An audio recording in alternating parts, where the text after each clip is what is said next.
প্রিয় ভাই বোনেরা, আসসালামু আলাইকুম। আজকে আপনাদের সামনে আমি হাজির হয়েছি আমার চিন্তা, ভাবনা, পরিকল্পনার একটি বিষয় নিয়ে আপনাদের সামনে তুলে ধরার জন্য। বিষয়টি কি? বিষয়টির সাথে শহরের মানুষ, গ্রামের মানুষ কোনো না কোনোভাবে প্রত্যেকেই কম বেশি জড়িত। চলুন তাহলে বিষয়টা কি তুলে ধরি আপনাদের কাছে। খুব লম্বা করব না, সংক্ষেপেই বলব। আপনাদের নিশ্চয়ই যারা দেখছেন, তরুণ সমাজের সদস্য যারা আছেন দেখছেন, অথবা আমার বয়সী, মধ্যবয়সী থেকে শুরু করে যারা মুরব্বী আছেন, যারা দেখছেন, সকলেই নিশ্চয়ই শহীদ রাষ্ট্রপতি জিয়া রহমান আমার বাবা, ওনাকে নিশ্চয়ই আপনারা চেনেন, জানেন। কেউ দেখেছেন, কেউ শুনেছেন, কেউ তার কথা পড়েছেন। আজকে উনার একটি কাজের কথা আপনাদের সামনে তুলে ধরতে চাই আমি। কি সেই কাজ? সেই কাজটি হচ্ছে খাল খনন। এখানে যারা মুরুব্বি আছেন তাদের নিশ্চয়ই মনে আছে শহীদ জিয়া দেশে অনেকগুলো খাল খনন করেছিলেন এবং খাল খনন করার ফলে কি হয়েছিল?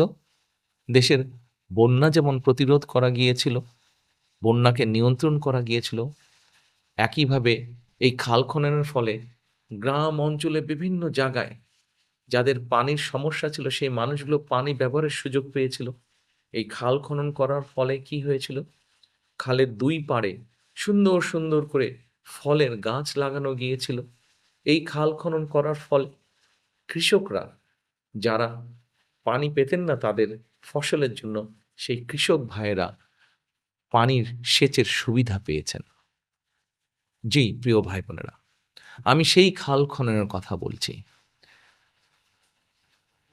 আমি কিছু বিশেষজ্ঞ মানুষের সাথে আলাপ করেছি গত কয়েক বছর ধরে, যাদের অভিজ্ঞতা আছে, বিশেষজ্ঞ যাদের এক্সপার্টিস আছে পানির ব্যাপারে, এবং কতগুলো ভয়াবহ তথ্য পেয়েছি, ভয়াবহ খবর তাদের কাছ থেকে শুনেছি, জেনেছি এই পানির ব্যাপারে। তার সবগুলো না হলেও দু একটি কথা আপনাদের সামনে তুলে ধরি। আপনারা যারা দেশগ্রামে থাকেন, গ্রাম অঞ্চলে থাকেন, তারা নিশ্চয়ই খেয়াল করে দেখেছেন, আপনার বয়স যদি আজকে 40 বছর হয়ে থাকে, ধরলাম একটি উদাহরণ হিসেবে ধরি, আপনার বয়স যখন 15 বছর ছিল বা 15 থেকে 20-এর মধ্যে ছিল, তখন নিশ্চয়ই আপনার খেয়াল আছে আপনার আশেপাশে যখন কোনো একটি টিউবওয়েল বসানো হতো, তখন হয়তো 50 ফিট, ম্যাক্সিমাম হয়তো 100 ফিট ভেতরে গভীরে গেলেই পানি উঠত। কিন্তু ঠিক সেই একই জায়গায় এখন হয়তো কয়েক শত ফিট ভেতরে গেলে তখন পানি উঠে। অর্থাৎ কি দাঁড়াচ্ছে? দাঁড়াচ্ছে যে আমাদের মাটির নিচে যে পানি আছে সেই পানিটা আস্তে আস্তে আমরা ব্যবহার করার কারণে পানির স্তরটা নিচে নেমে যাচ্ছে। যারা আপনারা ঢাকা শহরে আছেন, সবগুলো শহরের কথা আমার মনে নেই, ঢাকা শহরের কথাটা আমার মনে আছে। যারা ঢাকা শহর আছেন তাদের জানার জন্য বলছি, এই ঢাকা শহরে আপনি যদি একটি টিউবওয়েল বসান এখন, আপনাকে মিনিমাম ৬ থেকে ৭০০ ফিটের মতন গভীরে যেতে হবে, তাহলে আপনি পানি পাবেন। আমি যে বয়সের কথা বললাম, সেই বয়সের একটি ঘটনা আমার মনে আছে। সেই বয়সে আমরা তখন ঢাকার সেনানিবাসে থাকতাম। ২৫-৩০ ফিট ভেতরে গেলেই পানি, মাটির নিচে গেলেই পানি বুদবুদ করে বের হতো। অথচ আজকে সেই ঢাকা শহরে ৬০০ ফিট গভীরে যেতে হয়, তাহলে পানি উঠে।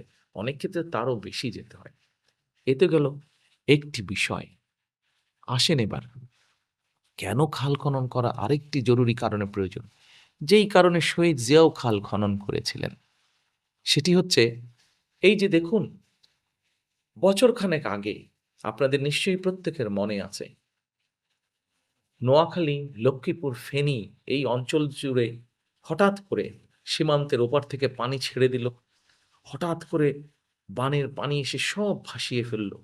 হাজারো লক্ষ মানুষের ঘর ভিটে সব ডুবে গেল। মাঠের ফসল সব নষ্ট হয়ে গেল। চিন্তা করে দেখুন কত বিরাট একটি অঞ্চল। আমরা যদি কল্পনা করি একটি বড় পুকুর, কত বড় পুকুর আপনি কল্পনা করবেন? ধরেন একটি বড় পুকুর, যেই পুকুরটির আয়তন লক্ষ্মীপুর, ফেনী, নোয়াখালী ৩টি জেলার সমান। চিন্তা করতে পারেন কত বড় পুকুর? এই বড় পুকুরের গভীরতা যদি ধরেন ৭ ফুট গড়ে, তাহলে চিন্তা করেন ওই পুকুরে কতগুলো পানি, কি পরিমাণ পানি! এই পানিগুলো আসলো মানুষের ঘর-বাড়ি, সম্পত্তি, ফসল সব নষ্ট করে দিল। ২ সপ্তাহ পরে পানিগুলো চলে গেল সমুদ্রে। কিন্তু আমরা যদি দেশে খাল খনন করতে পারি, তাহলে দেখেন এইভাবে যখন পানি আসবে বর্ষার মৌসুমে, অথবা হঠাৎ করে সীমান্তের ওপার থেকে যদি পানি ছেড়ে দেয়, পানি আসলো অথবা অতিবৃষ্টি হলো, তখন এই পানিগুলো ওই খালে জমা হবে। ওই খালে জমা হলে কি হবে? দেখুন, ওই যে অত বড় পুকুরের একটা কথা বললাম, সেই পুকুরের পানিগুলো সব খালের ভিতরে চলে যাবে। মানুষের ঘরবাড়ি নষ্ট হবে না, জমির ফসলও নষ্ট হবে না, হাঁস মুরগি, গরু ছাগল, গবাদি পশুও নষ্ট হবে না।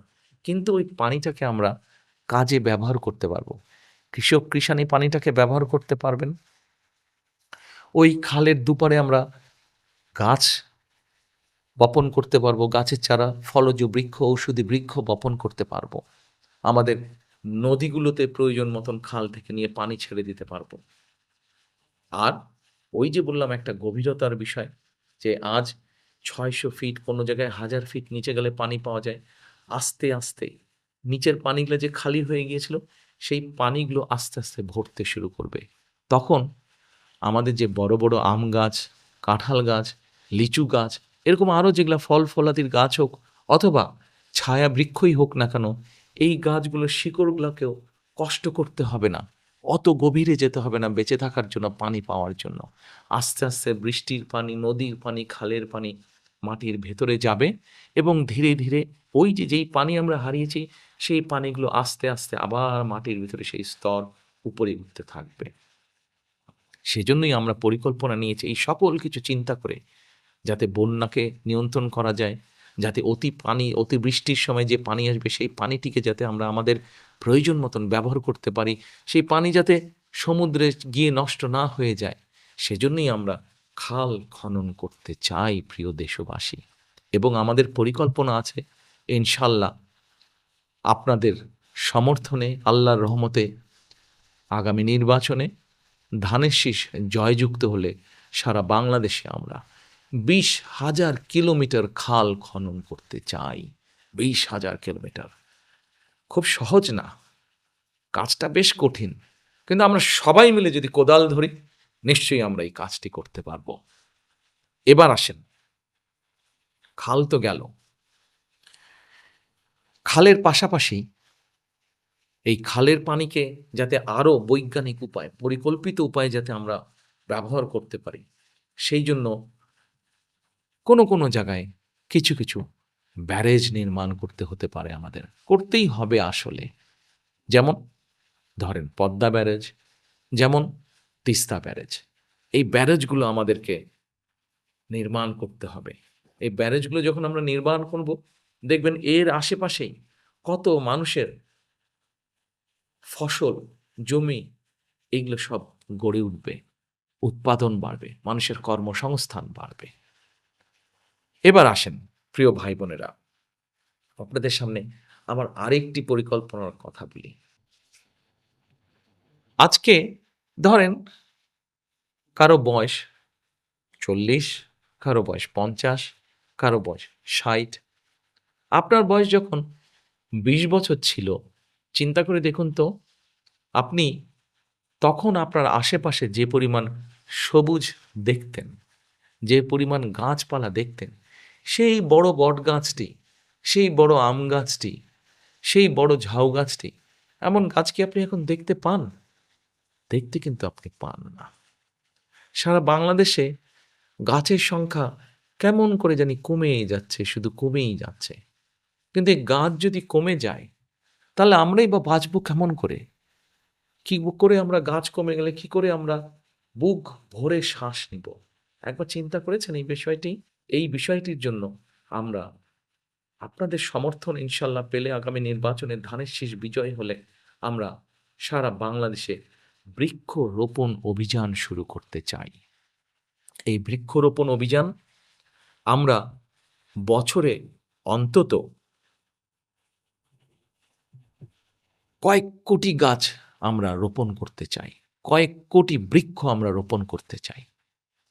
হয়তো অনেকে আমাকে জিজ্ঞেস করতে পারেন, এত কোটি কোটি বৃক্ষ যে রোপণ করবেন, চারা পাবেন কোথায়?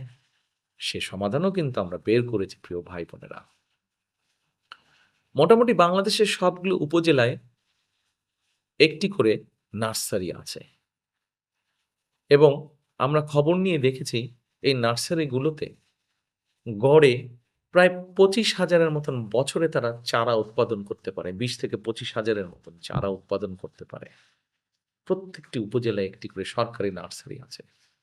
আমরা যদি একটু জোর দিয়ে একটু পরিকল্পনা করি, তাহলে এই উৎপাদন প্রায় ডবলের কাছাকাছি করা সম্ভব, অর্থাৎ প্রায় 35 থেকে 40,000 করা সম্ভব। এবার আপনি হিসাব করে নিন যে যদি আপনি এক একটি নার্সারিতে প্রায় 40,000 চারা উৎপাদন করতে পারেন, তাহলে যতগুলো উপজেলা আছে 465 উপজেলা, কত চারা আপনি উৎপাদন করতে পারবেন? এ তো গেল সরকারি নার্সারির হিসাব। এর বাইরে ব্যক্তি পর্যায়ে সারা বাংলাদেশে, শুধু ঢাকা শহর না, প্রত্যেকটি জেলা শহর, প্রত্যেকটি উপজেলায় ব্যক্তি পর্যায়ে নার্সারি আছে। আমরা হিসাব করে দেখেছি, কম বেশি যতটুকু খবর আমরা জোগাড় করতে পেরেছি, বাংলাদেশে 1 লক্ষ নার্সারি আছে। আমরা যদি সবগুলো নার্সারিকে সুন্দরভাবে পরিকল্পিতভাবে সাজিয়ে নিয়ে কাজ শুরু করতে পারি, তাহলে বছরে 1 কোটি, 2 কোটি, 3 কোটি গাছের চারা উৎপাদন করা কোনোই অসম্ভব কাজ নয়। কেউ হয়তো জিজ্ঞেস করতে পারেন, আপনি কি সারা বছর গাছ লাগাবেন? নো, আমরা সারা বছর গাছের চারা রোপণ করব না। গাছের চারা তো রোপণ করবেন আপনি বর্ষার সময়, মনসুন সিজনে, অর্থাৎ 3 মাস সময় আপনার হাতে। বাকি যে সময়টি থাকছে, কম বেশি 8 থেকে 9 মাস সময় থাকছে, এই সময়টাতে আপনি চারাগুলো তৈরি করবেন। সেই পরিকল্পনাও আমরা তৈরি করেছি। এবং শুধু সেই পরিকল্পনায় নয় প্রিয় ভাই বোনেরা, ধরেন যেই গাছটি টেকনাফে হচ্ছে, সেই একই গাছ তেঁতুলিয়াতেও হবে, কিন্তু স্বাস্থ্যটা একটু দুর্বল হবে হয়তো, কারণ টেকনাফের আবহাওয়া এবং তেঁতুলিয়ার আবহাওয়া একটু ভিন্ন, মাটিও একটু ভিন্ন। সেজন্য এরই ভিতরে আমরা পরিকল্পনা তৈরিও করেছি যে কোন এলাকাতে কোন গাছটা ভালো হবে। ঠিক নার্সারিগুলোকে পরিকল্পিতভাবে আমরা সেই টাইপের গাছগুলোকে, সেই ধরনের গাছের চারাগুলোই আমরা সেখানে উৎপাদন করব। এভাবেই আমরা সারা বাংলাদেশে বছরে কয়েক কোটি গাছের চারা রোপণ করব এবং ধীরে ধীরে আমাদের প্রিয় বাংলাদেশকে আবার আমরা সবুজ করে গড়ে তুলব। কাজটা কঠিন, কিন্তু আমরা সকলে মিলে যদি চেষ্টা করি, সকলে মিলে যদি আমরা একটি করে গাছ প্রতি বছর রোপণ করি, তাহলে অবশ্যই এই বাংলাদেশ সবুজ বাংলাদেশে পরিণত হবে। অর্থাৎ করব কাজ, গর্ব দেশ, সবার আগে বাংলাদেশ। প্রিয় ভাই বোনেরা, আজ এ পর্যন্তই রাখি। আল্লাহ হাফেজ। বাংলাদেশ জিন্দাবাদ, বাংলাদেশ জাতীয়তাবাদী দল জিন্দাবাদ। আসসালামু আলাইকুম।